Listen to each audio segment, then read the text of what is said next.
Hi everyone, my name is Valery Saul and I am so delighted that I get to lead this pre-concert lecture on our opening night concert on Sunday, June 30th.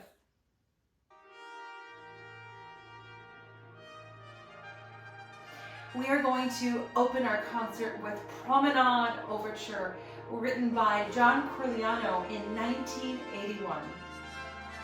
The idea for the Promenade Overture first took root when the composer heard Haydn's Farewell Symphony, and in the last movement of the Farewell Symphony, the musicians exit one by one, leaving just two violins to finish the symphony on the bare stage.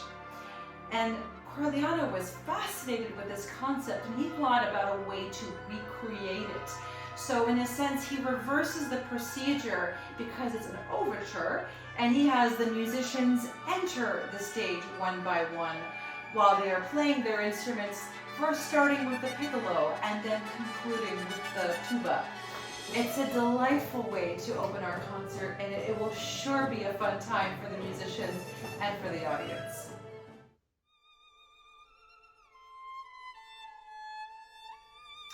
Finnish composer Jean Sibelius had dreamed of becoming a virtuoso violinist. Unfortunately, due to his paralyzing stage fright, this dream would never come to fruition. However, his love of the violin would find another outlet in this masterpiece, his concerto in D minor.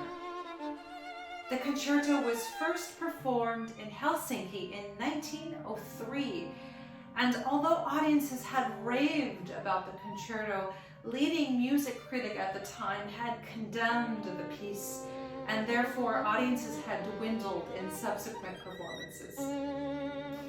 In the summer of 1905, Sibelius decides to make cuts and edits to his music. Therefore, the music has become the masterpiece that we now know it today. And it was premiered at the Berlin Philharmonic in 1905.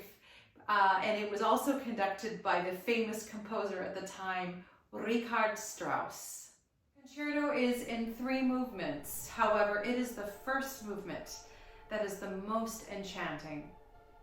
Jean Sibelius sets the scene for us. It is a dark and stormy night in Finland, and the music starts with this crystalline melody played by the violins and the violas. And when the solo violin emerged, the sound of that melody is haunting, and it's almost like Jean Sibelius casts a spell over the audience.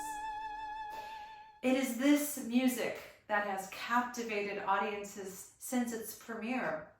And we are so lucky that we have soloist Sarah Chang joining us. Sarah has played this concerto several times, and in fact, she has even played it at the famous Concertgebouw in the Netherlands.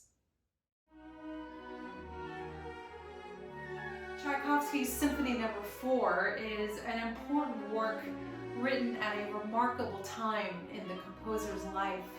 He was just 37 years old, and he had just completed his famous piano concerto in Swan Lake. He was also teaching at the conservatory in Moscow, where he meets a young woman and they become married, and well, the marriage only lasts 9 weeks.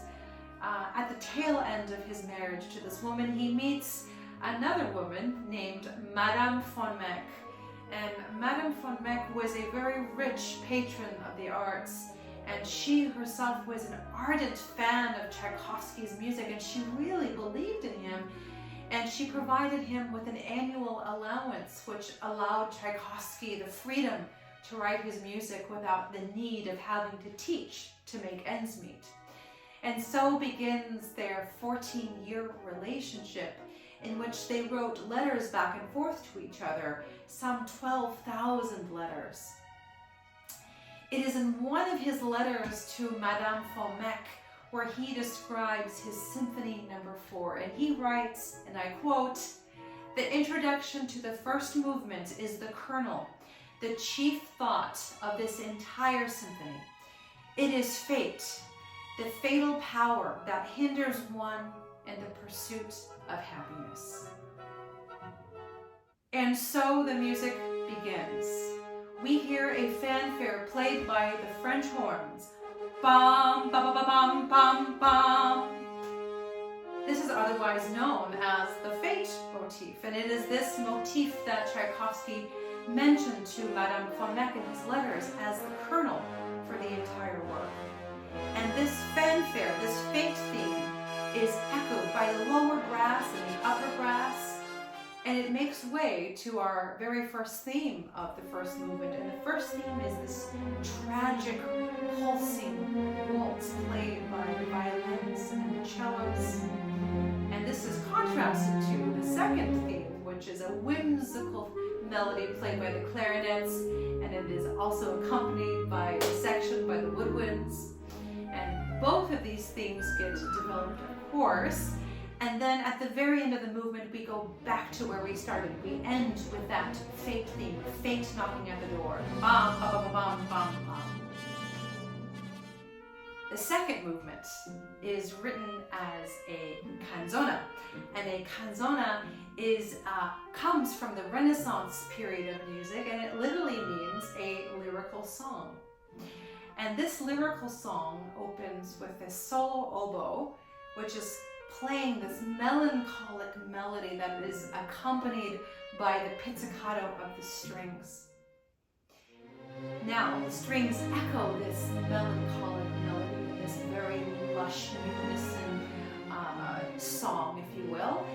And then we hear a third theme, which is more of a march, and that is first played by the clarinets and the bassoons. The third movement is a scherzo in a pizzicato ostinato, and a pizzicato ostinato is just telling the string players to put their bow down and to be playing their instrument plucked throughout the entire movement. Tchaikovsky wrote this about his third movement. He says, "This music is heard after one has begun to drink a little wine and is beginning to experience the first phase of intoxication." This description can only mean one thing, and that is that the music should not be taken too seriously. The woodwinds and the brass each have featured sections in this movement, and it makes for a short and delightful experience before we head back into the trenches of Fate. In the fourth movement, we find ourselves thrust in what sounds like joyous frenzy.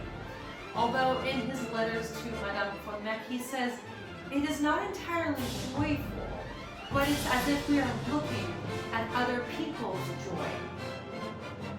The Fate motif is heard yet again, and at the end you will hear the most glorious finale with cymbal crashes galore. This masterpiece is not to be missed, and we certainly hope you can join us for our opening night on Sunday, June 30th.